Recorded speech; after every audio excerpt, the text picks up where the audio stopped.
All right, everyone. The Department of Homeland Security is going to be compiling a list of sort of the influencers of the world. Now, this is both corporate, like legacy media, mainstream, lamestream journalists, I guess pundits and stuff. Celebrities would probably be on there. But also, it explicitly mentions bloggers and social media influencers. My assumption is that's anyone with a major audience on one of the big tech platforms, maybe people who are large on up-and-coming platforms. Since I'm #1 on BitChute, and since I was on the top 10 on VidMe, and since I'm approaching 250,000 subs here on YouTube, and since I've got a massive and growing presence on other sites as well, maybe I'll be on such a list. I would be upset if I wasn't. It'd be pretty funny. It would definitely be a fun time. Okay, look, DHS, look, I have one of these. Does that mean I can be on your special list? This isn't like a naughty list. As far as I know, there's no repercussion. It's actually almost a little bit of a compliment. It's kind of funny, I guess. If you get on this list, it means that you're socially relevant. Now, I'm not sure how much I give a fuck about what the government considers relevant, because a couple of years ago, they were still laughing about YouTubers being irrelevant. Them and their corporate media buddies, but I think this is the main reason. I think the reason why they're tying this into security is they're realizing that a relatively small number of people, if all media were to ever coordinate, if they were to form a confederation of information or something, they could easily one by one pick off legacy media outlets. We could completely crush them. We've got the wind at our back, so to speak, younger audience, large and or larger and certainly growing audience, growing income in many cases. All of these platforms that significantly increase efficiency beyond what maybe a cable or a radio or a magazine firm really would happen, like newsprint or something. Mainstream publishers are being supplanted by self-publishing that is less censored as a general rule. Doesn't require some editor to tell you yay or nay your book can be released or not.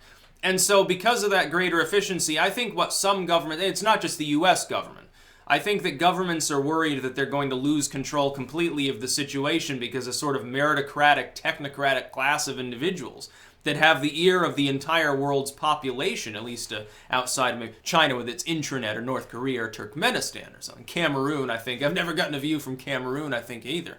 That people in these countries where the net is big, where it's connected to most everyone, that they will literally be able to overhaul governments. They'll be able to do anything that they want. They can literally take control of a governance system. Simply because they would have the will of the population. You could create, for instance, in the United States, if you have enough influencers agreeing in spirit on enough things, with enough effort, they could easily completely take over a country. Absolutely, through a democratic process. They could simply form a political party, run their candidates, and then basically use the internet to tell people, hey, these are the people that we're fielding, what they believe in, this is our platform. Go to it. We can literally overhaul the entire country. You would end up with a sort of techno-meritocracy, which would have completely supplanted existing governments. You could even have a world revolution in this manner. For the first time, it's now possible for that to happen. It wouldn't be just a country. It could be cross borders. For instance, imagine what would happen if the US and Russia both simultaneously fell under the control of basically a techno-meritocratic order that had risen up in both countries at the same time for the sole purpose of ending the Cold War. You could do that. Yeah, that would be the one way maybe out of nuclear Armageddon in the inevitable future, by the way. It could happen. I think DHS, like all government, you think the Kremlin's not looking into this sort of stuff? You think the Chinese don't keep tabs on major influencers? The French, the British? Of course they do. Of course they do. Probably it's not so much, I think, that they're worried at the moment. I think that they're nervous that they would have to be worried in the future. Because they're realizing that if you had enough people with enough collective audience using the highly efficient internet to communicate with people, yes, you could absolutely have a political hegemon rise up and completely lay waste to the world establishment. Absolutely. And it's not like weird to think of the possibility of this happening. It would be very easy, actually, with enough effort. If you had enough effort and enough willpower and a few charismatic individuals capable of making a good speech, in front of a teleprompter, yeah, you could have it. Absolutely. You wouldn't even need to hold real-life rallies. You could hold them online. You could hold live streams, quite literally. You'd probably need a domain registrar and a Cloudflare style site to shield your assets, but yes, it could absolutely happen. And I don't think that the establishment, corporatistic and neoliberal as it is, wants that to happen.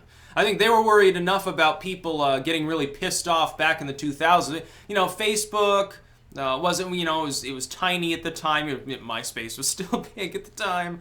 YouTube was, an afterthought. It was just a site for cat videos. And, I think the first video on YouTube was a dude at the zoo recording some giraffes, I think. By the way, giraffes are now critically endangered.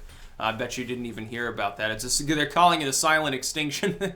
There's no effort to save them whatsoever. It's like, this crazy animal with the neck longer than the rest of it. Fuck them, basically. There's the thing.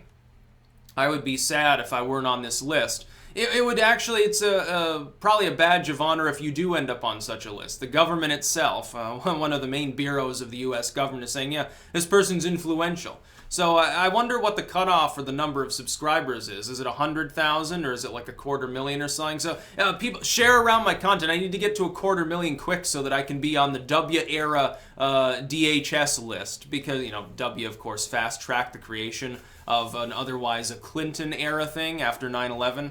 It was going to be imposed in the 90s, but they dragged their heels a little bit, and then W had to institute it. And I think he subjugated FEMA to it. So it's very, very funny. Government bureaucracy delving into social media. Again, the same social media that they thought was irrelevant years ago. Until 2016, there's, social, who fucking cares?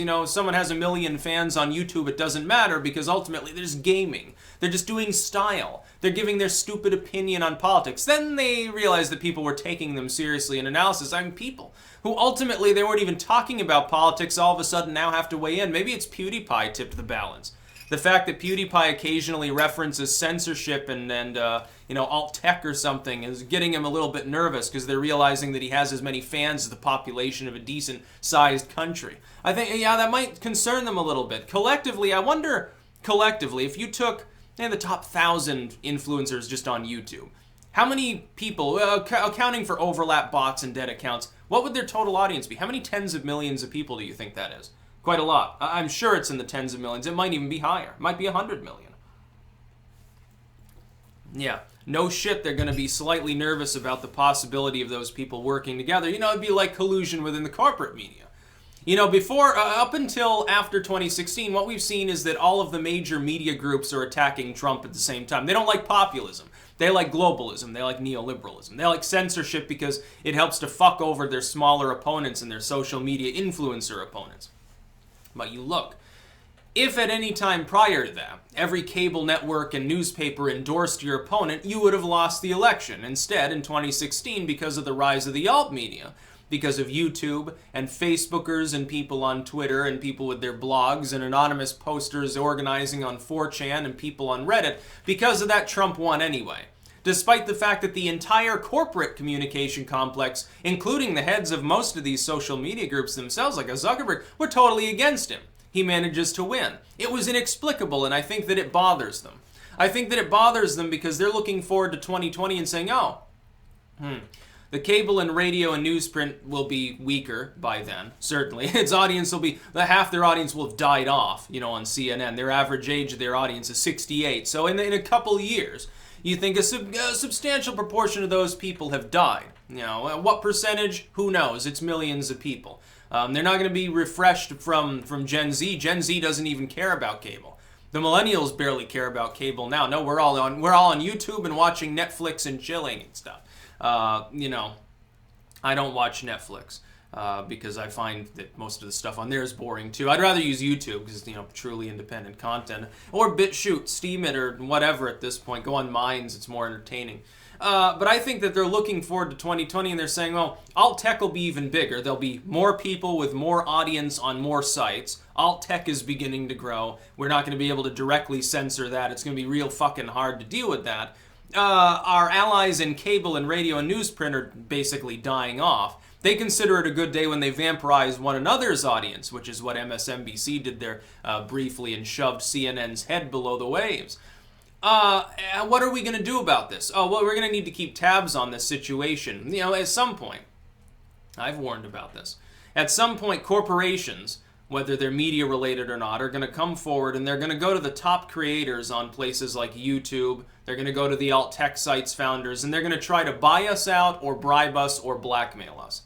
Absolutely. They'll probably give the carrot before the stick. They'll offer you a six-figure sum just to stop talking badly about the government. Say, hey, they'll give you a million good benevolent-sounding reasons as to why you should work with them, and then they'll offer you a limo ride and a helicopter ride and $500,000 in your own penthouse, practically, if they can get you on their side, if you've got millions of fans. And if you got less than that, they're still going to offer you a nice big check. Say, hey, how would you like to meet your favorite celebrity, kid? How would you like to shake hands with the president? They're going to do this sort of stuff. And then anyone that refuses, they're going to try to make their life living hell. At some point, they're going to have to do that. They've already done that to the corporate media. How do you think they controlled them in the beginning anyway? Favorable treatment for people who would treat them favorably. Oh, yeah, you like a Republican, you like a Democrat. Well, as long as you like one or the other, we don't have a problem with you. But if you start endorsing libertarians, if you start endorsing Jill Stein, if you say, hey, constitutionalism sounds pretty good, if you tell your audience about jury nullification, there's going to be a little bit of a problem here. You can rock the boat a little bit. You can look like you're a maverick, but don't be a maverick. You've got to be controlled opposition, essentially, is the problem. I think definitely that's going to end up happening, because you can look. You know, the Young Turks, when they first spring up, what are they? They're a maverick program. But then they get bought out by a big company for, 8 or 9 figures. Yeah, they went the way of the dinosaur in being independent, certainly. Now they're controlled opposition. Nobody has to worry about them actually professing real progressivism anymore. They're just going to profess whatever the fuck the DNC says. And by the way, it doesn't matter to them whether you're siding with Republicans or Democrats, honestly. They don't care because they're controlled opposition too. It's like every other election prior. Romney versus Obama. Everyone's like, oh, they're going to rig the general election. I keep telling people in every election, they're never going to rig a general. Next one they might try, but prior to that, there was no reason. They just rigged the primaries. They did it openly in the Democratic Party in 2016.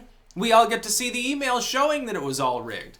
It was completely rigged to get a controlled opposition neoliberal candidate, an old biddy to run and hopefully to win so that she can impose more authoritarianism and continue slowly denigrating the United States.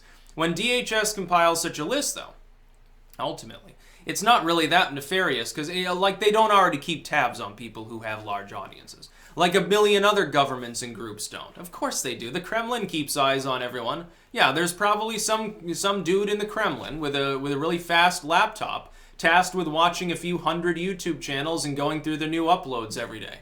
Oh man, he has the greatest job. He can sit there, he has his vodka and some caviar and he watches YouTube videos all day. Maybe he gets to make his own. Maybe it's that dude who does the Russian language videos of the weird fish. Like he goes out and I guess he catches weird fish and then he sort of shows them off and talks about them. Can't remember the channel name, but it was some weird shit. It's like, they look totally deformed. It's like at first I thought it might be radioactivity related, to tell the truth. I thought I was watching something about a most extreme makeup. Here's how we make movie props for the sci-fi world. It was a little bit surreal. But yeah, beware anyone coming to you offering you like money, corporate sponsorships, sex, anything like that. Be wary about the people that express interest in you maybe. Because they could be a DHS agent or something digging for info. Yeah, absolutely. They could also be a Kremlin agent. They could also be from China. Who fucking knows, dude? You know, you've got to be cautious. And don't take any strange checks. That's about all. Peace out.